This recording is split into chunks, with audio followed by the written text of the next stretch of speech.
Épreuve de chimie, bac SP, session normale, Maroc 2021, exercice numéro 1. Les parties 1 et 2 sont indépendantes. Partie 1, étude cinétique d'une réaction chimique. L'une des plus anciennes réactions de synthèse est la fabrication du savon. Le savon est un produit composé de molécules obtenues par réaction chimique entre un composé organique et une solution aqueuse d'hydroxyde de sodium. Cette partie de l'exercice se propose d'étudier par conductimétrie la cinétique de la réaction de synthèse d'un savon. Cette réaction se produit entre l'éthanoate d'éthyle de formule CH3COO-C2H5 et une solution aqueuse d'hydroxyde de sodium Na plus aqueux plus HO- aqueux. À un instant choisi comme origine des dates, t égale à 0 secondes, on introduit en excès l'éthanoate d'éthyle dans un ballon contenant une quantité de matière d'hydroxyde initiale égale à 10 puissance moins 3 mol. On obtient un mélange réactionnel ayant un volume V0 est égal à 100 ml. Il se produit, sous une température constante, une réaction modélisée par l'équation chimique suivante. Une mol d'éthanoate d'éthyle réagit avec une mol d'ion hydroxyde pour donner une mol d'ion éthanoate et une mol d'éthanol. Dresser le tableau d'avancement de cette réaction et déterminer la valeur de l'avancement final XF, sachant que cette réaction est totale. Dans l'état initial, l'éthanoate d'éthyle est en excès. La quantité d'hydroxyde est notée quantité initiale N0 d'hydroxyde. La quantité d'éthanoate est nulle et la quantité d'éthanol est nulle. Pour un état intermédiaire, la quantité d'éthanoate d'éthyle demeure en excès. La quantité d'ion hydroxyde est égale à la quantité initiale moins XF. La quantité d'ion hydroxyde est égale à la quantité initiale moins X. La quantité d'ion éthanoate est égale à X. Et la quantité d'éthanol est égale à X. Pour l'état final, on remplace l'avancement X par l'avancement final XF. Comme la transformation est totale et que les ions hydroxyde sont le réactif limitant, la quantité finale des ions hydroxyde est nulle. Cela signifie que la quantité initiale d'ion hydroxyde moins l'avancement final est égal à 0. On en déduit que l'avancement final XF est égal à la quantité initiale d'ion hydroxyde, c'est-à-dire 10 puissance moins 3 mol. On mesure, à chaque instant, la conductivité sigma du mélange réactionnel. La courbe de la figure 1 donne les variations de la conductivité du mélange réactionnel en fonction du temps.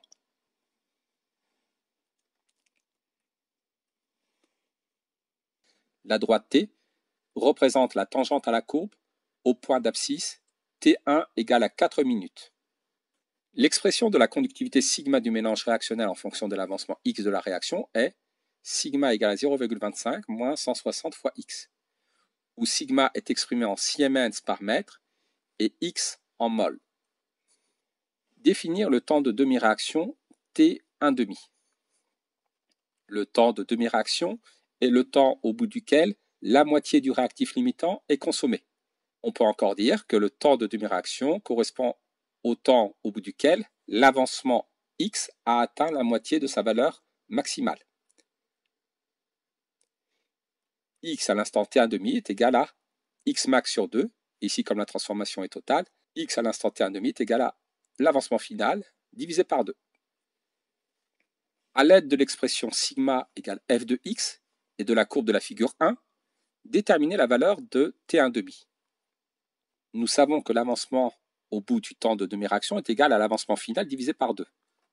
La conductivité de la solution à l'instant T1,5 est donnée par l'expression 0,25 moins 160 fois l'avancement à T1,5. Remplaçons l'avancement à T1,5 par l'avancement final divisé par 2. Remplaçons XF par 10 puissance moins 3. Nous obtenons une conductivité de la solution égale à 0,25 moins 160 fois 10 puissance moins 3 divisé par 2, c'est-à-dire 0,25 moins 0,08 ou encore 0,17 Siemens par mètre. Au bout d'une durée égale au temps de demi-réaction, La conductivité de la solution vaut 0,17 Siemens par mètre. Déterminons l'instant T1,5 à l'aide de la courbe représentant sigma en fonction de T. Repérons le point d'ordonnée 0,17 Siemens par mètre sur la courbe sigma en fonction de T et lisons son abscisse. Nous obtenons que le temps de demi-réaction est égal à 4 minutes. Par lecture graphique, nous obtenons un temps de demi-réaction égal à 4 minutes. Montrer que la vitesse volumique de la réaction à un instant t s'écrit sous la forme moins 1 sur 160 divisé par V0 multiplié par la dérivée de la conductivité par rapport au temps. La vitesse volumique de réaction est égale à l'inverse du volume de solution multiplié par la dérivée de l'avancement par rapport au temps. D'après l'expression de sigma, sigma est égal à 0,25 moins 160 fois x. Donc x est égal à 0,25 moins sigma sur 160. 1 sur 160 étant une constante multiplicative, nous pouvons la sortir du signe dérivé. La dérivée d'une différence est égale à la différence des dérivées. La dérivée de 0,25 moins sigma, c'est la dérivée de 0,25 moins la dérivée de sigma. 0,25 étant une constante, sa dérivée est nulle. On obtient donc que la vitesse volumique de réaction est égale à moins 1 sur 160 divisé par V0, multiplié par la dérivée de sigma par rapport au temps. Déterminer en mol par mètre cube par minute la valeur V1 de cette vitesse à l'instant T1 égale à 4 minutes. Reprenons l'expression de la vitesse volumique de réaction et calculons sa valeur lorsque T est égal à T1. Nous pouvons approximer la dérivée de sigma par rapport au temps à l'instant T est égal à T1 à la pente de la tangente à la courbe sigma en fonction de T, pente de la tangente qu'on peut écrire delta sigma sur delta T. Pour cela, utilisons la tangente à la courbe sigma en fonction du temps tracée à l'instant T égale à T1 égale à 4 minutes et mesurons le taux d'accroissement delta sigma sur delta T. Mesurons le taux d'accroissement delta sigma sur delta T. Si nous prenons deux points de la tangente tels que la variation de temps delta T soit égale à plus 17 minutes, eh bien la variation de la conductivité entre ces deux points est égale à moins 0,22 millisecondes par mètre. Donc la vitesse volumique de réaction à l'instant T1 égale à 4 minutes est égale à moins 1 sur 160 sur 100 millilitres qu'on convertit en mètres cubes. 100 millilitres, c'est 100 fois 10 puissance moins 3 litres. Pour passer des litres au mètre cube, on remultiplie par 10 puissance moins 3. Donc 100 millilitres, c'est 100 fois 10 puissance moins 6 mètres cubes. Delta sigma sur delta T vaut moins 0,22 sur 17. En faisant l'application numérique, nous obtenons une vitesse volumique de réaction égale à 0,81 mol par mètre cube par minute.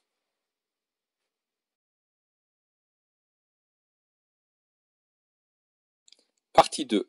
Étude d'une solution aqueuse d'un acide carboxylique. Un flacon, dont l'étiquette est illisible, contient une solution aqueuse SA d'un acide carboxylique de formule et de concentration inconnue. Cette partie de l'exercice se propose de déterminer la concentration de cette solution aqueuse et d'identifier cet acide. On utilisera AH pour désigner l'acide carboxylique et A- pour désigner sa base conjuguée. Toutes les mesures sont réalisées à 25 degrés Celsius. On dose un volume VA de 20 ml de solution aqueuse SA de concentration Ca par une solution aqueuse SB d'hydroxyde de sodium de concentration Cb égale à 10 puissance moins 1 mol par litre. La courbe de la figure 2 représente les variations du pH du mélange réactionnel en fonction du volume Vb de la solution basique versée. Écrire l'équation de la réaction du dosage. L'acide AH va céder un proton pour donner la base conjuguée A-. Les ions hydroxydes, eux, vont capter un ion H+, pour donner une molécule d'eau. Additionnons les deux demi-équations membre à membre. Une mole d'acide réagit avec une mole d'ion hydroxyde pour donner une mole d'eau et une mole de base. Déterminez graphiquement les coordonnées PHE et VBE du point d'équivalence grand E. Pour cela, utilisons la méthode des tangentes. Traçons une tangente sur la concavité du haut et une autre tangente parallèle sur la concavité du bas. Traçons un segment perpendiculaire aux deux tangentes et faisons passer par le milieu de ce segment une troisième droite parallèle aux deux premières tangentes. Le point d'intersection de la droite équidistante des deux tangentes avec la courbe pH en fonction du volume correspond au point d'équivalence, grand E. Le pH à l'équivalence correspond à l'ordonnée du point E, il vaut 8,8, et le volume de base versé à l'équivalence correspond à l'abscisse du point E, il vaut 20 ml. Déterminez la valeur de la concentration C1,A. À l'équivalence, les réactifs ont été introduits dans les proportions stoichiométriques. D'après l'équation, AH plus HO- donne H2O plus A-. Une mole d'acide réagit avec une mole d'ion hydroxyde, donc à l'équivalence. La quantité initiale d'acide est égale à la quantité d'ion hydroxyde versée à l'équivalence. La quantité initiale d'acide carboxylique est égale à la concentration Ca multipliée par le volume d'acide carboxylique Va. La quantité d'ion hydroxyde versée à l'équivalence est égale à la concentration Cb multipliée par le volume de base versé à l'équivalence VBE. Nous en déduisons que Ca est égal à Cb fois VBE sur Va. Pour faire le calcul, nous devons exprimer les deux volumes dans la même unité. On va les laisser en millilitres. La concentration Ca est égale à 10 puissance moins 1 multiplié par 20 divisé par 20, ce qui correspond à une concentration en acide carboxylique de 10 puissance moins 1 mol par litre. Identification de l'acide carboxylique. La solution SA est préparée par dissolution de l'acide AH dans l'eau. La mesure du pH de la solution SA donne pH égal à 2,88. Écrire l'équation de la réaction de l'acide AH avec l'eau. Ici, l'acide carboxylique joue le rôle d'acide, il va se transformer en ion A-, et l'eau va jouer le rôle de base et se transformer en ion oxonium H3O+. AH donne A- plus H+, H2O plus H+, donne H3O+. Nous additionnons membre à membre les deux demi-équations. Une mole d'acide réagit avec une mole d'eau pour donner une mole d'ion oxonium et une mole de base. Montrez que le taux d'avancement final de la réaction est taux égal à 1,32%. Nous allons dresser le tableau d'avancement pour la réaction de la mise en solution de l'acide dans l'eau. La quantité initiale d'acide est égale à Ca fois le volume de solution. L'eau est en excès. La quantité initiale d'ion H3O+ est nulle. La quantité initiale d'ion A- est nulle. Pour l'état final réel, c'est-à-dire à l'équilibre, la quantité d'acide carboxylique est égale à Ca fois le volume de solution moins XF. La quantité d'ion oxonium est égale à XF. Et la quantité de A- est égale à XF. Si la réaction était totale, l'avancement aurait atteint sa valeur maximale Xmax. La quantité finale d'acide carboxylique serait Ca fois V solution moins Xmax. La quantité finale d'ion oxonium serait égale à Xmax. La quantité finale d'ion A- serait égale à Xmax. Déterminons l'avancement final à l'équilibre et l'avancement maximal. Si la transformation était totale, comme l'acide carboxylique est le réactif limitant, sa quantité finale Ca fois V solution moins Xmax serait nulle. Nous en déduisons que l'avancement maximal est égal à Ca fois le volume de solution. Déterminons maintenant l'avancement final réel de la solution, Xf. D'après le tableau d'avancement, XF est égal à la quantité finale réelle des ions oxonium.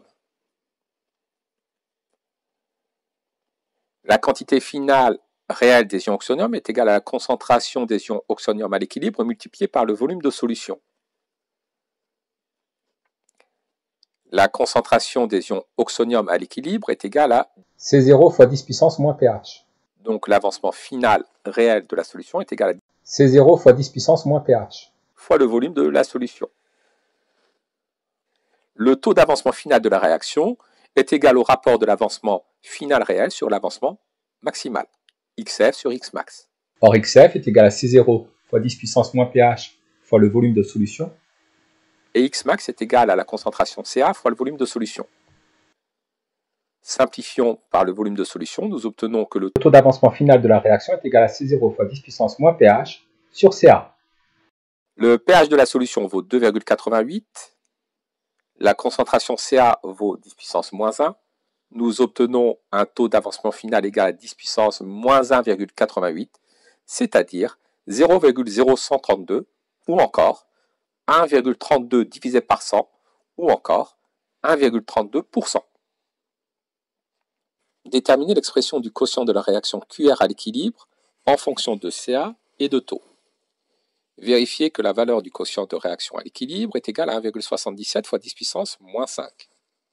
Le quotient de réaction à l'équilibre est égal à la concentration des ions oxonium divisé par C0 multiplié par la concentration des ions A- divisé par C0, le tout divisé par la concentration de l'acide carboxylique AH divisé par C0.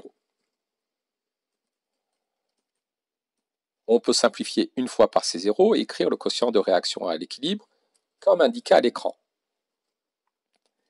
L'expression de la concentration des ions oxonium à l'équilibre a été déterminée auparavant.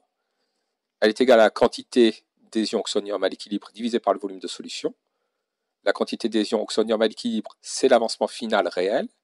Donc la concentration des ions oxonium à l'équilibre est égale à l'avancement final réel divisé par le volume de solution. Faisons de même pour la concentration des ions A-. La concentration des ions A- est égale à la quantité finale des ions A- à l'équilibre divisé par le volume de solution, XF sur le volume de solution. La concentration des ions A- à l'équilibre n'est rien d'autre que la concentration des ions oxonium à l'équilibre. Déterminons la concentration de l'acide carboxylique à l'équilibre. La concentration de l'acide carboxylique à l'équilibre est égale à la quantité finale réelle de l'acide carboxylique divisé par le volume de solution. Donc c'est égal à Ca fois le volume de solution, moins XF, le tout divisé par le volume de solution.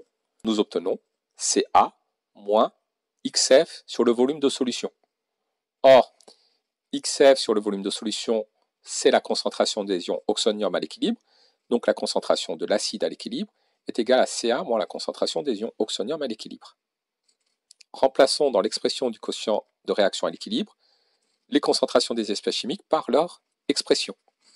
On peut remplacer la concentration des ions A- à l'équilibre par la concentration des ions oxonium à l'équilibre et la concentration de l'acide carboxylique à l'équilibre par Ca moins la concentration des ions oxonium à l'équilibre. Au numérateur, nous avons la concentration des ions oxonium élevée au carré. Nous remplaçons la concentration des ions oxonium à l'équilibre par C0 multiplié par 10 puissance moins pH. C0 vaut 1 mol par litre. Le pH vaut 2,88. Ca 10 puissance moins 1. Le quotient de réaction à l'équilibre vaut 1,77 fois 10 puissance moins 5. La méthode que je viens de faire n'est pas tout à fait celle qui était attendue par l'exercice, puisqu'il fallait exprimer le quotient de réaction à l'équilibre en fonction de Ca et du taux d'avancement final de la réaction. Le taux d'avancement final de la réaction est C0 fois 10 puissance moins pH sur Ca. Reprenons. Pour faire apparaître C0 fois 10 puissance moins pH sur Ca, nous allons diviser le numérateur et le dénominateur par Ca au carré. Développons le dénominateur. Nous reconnaissons C0 fois 10 puissance moins pH sur Ca qui est égal à taux. Donc le quotient de réaction à l'équilibre s'écrit taux au carré divisé par C0 sur Ca moins C0 sur Ca multiplié par taux. Nous allons multiplier le numérateur et le dénominateur par Ca. Puis nous factorisons le dénominateur par C0. Le quotient de réaction à l'équilibre s'écrit Ca multiplié par taux au carré, divisé par C0, divisé par 1 moins taux. Taux vaut 0,0132, C0 vaut 1 mol par litre, Ca vaut 10 puissance moins 1, le quotient de réaction à l'équilibre vaut 1,77 fois 10 puissance moins 5. Identifiez l'acide carboxylique AH étudié en vous aidant du tableau des valeurs de pKa des couples acide-base ci-dessous. Justifiez votre réponse. Le quotient de réaction à l'équilibre de cette équation de mise en solution de l'acide dans l'eau correspond à la constante d'acidité du couple acide carboxylique ion carboxylate. Le pKa est égal à moins logarithme du Ka. Moins logarithme de 1,77 fois 10 puissance moins 5 vaut 4,75. Le couple acide-base dont le pKa est de 4,75 est le couple acide éthanoïque ion éthanoate. L'acide dont le pKa vaut 4,75 est l'acide éthanoïque CH3COH.